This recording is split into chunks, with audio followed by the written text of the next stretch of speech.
फातिमा भुट्टो की लाहू रस्म वाली तस्वीर तवज्जो का मरकज। सिंध में ये दिलचस्प रस्म कैसे मनाई जाती है। साबिक वज़ीर-ए-आज़म जुल्फ़िकार अली भुट्टो की पोती फातिमा भुट्टो की शादी कई रोज से मुख्तलिफ वजूहात की बिना पर खबरों की ज़ीनत बनी हुई है। सबसे बड़ी वजह फातिमा की जानिब से अचानक और सादगी से शादी करना थी। ताहम इसके बाद गैर मुल्की दूल्हे ने भी खबरों में इसलिए जगह बनाई कि अमेरिका से ताल्लुक रखने वाले इस नौजवान ने फातिमा भुट्टो से शादी के लिए इस्लाम कबूल किया।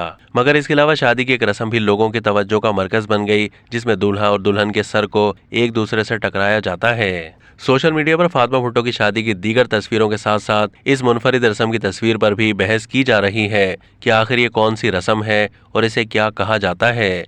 तो आइए हम आपको बताते हैं कि इस रस्म को क्या कहा जाता है और कैसे अदा की जाती है। इस रस्म का नाम लाहू है, जिसे सिंधी जबान में लाऊं कहा जाता है, जो कि सूबा सिंध के बेशतर हिस्सों में अदा की जाती है। निकाह के बाद दूल्हा और दुल्हन को सलामी के लिए एक साथ लेकिन आमने सामने बिठाया जाता है। उसके बाद इन दोनों के रिश्तेदार बारी बारी आकर दूल्हा और दुल्हन के सर को 3-3 बार एक दूसरे से टकराते हैं और फिर सलामी की सूरत में उन्हें पैसे दिए जाते हैं। ये मुनफरिद नजर आने वाली शादी की रस्म दिलचस्प होने के साथ साथ कई मरतबा अजियत का सबब भी बनती है। रस्म के तहत दूल्हा दुल्हन के सर आहिस्ता आहिस्ता टकराना होते हैं, मगर कुछ रिश्तेदारों को इसमें शरारत सूझती है, जो दूल्हा और दुल्हन के सर को जोर से टकराकर खुशी महसूस करते हैं, जिससे अक्सर औकात दुल्हन को ज्यादा तकलीफ महसूस होती है, जबकि दूल्हे को इतना दर्द इसलिए महसूस नहीं होता क्योंकि उसके सर पर भारी सेहरा बंधा हुआ होता है, जिसे सिंधी में मोड़ कहा जाता है। सिंध में लाहू की यह दिलचस्प रस्म अदायगी हिंदू और मुसलमान दोनों कौमियतों में की जाती है।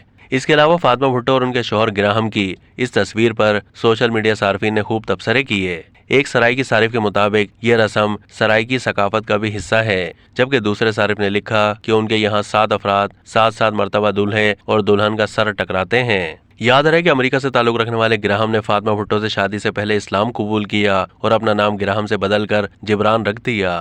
अब तक के लिए इतना ही। मजीद मालूमात के लिए डेली जंग के YouTube चैनल को सब्सक्राइब कीजिए।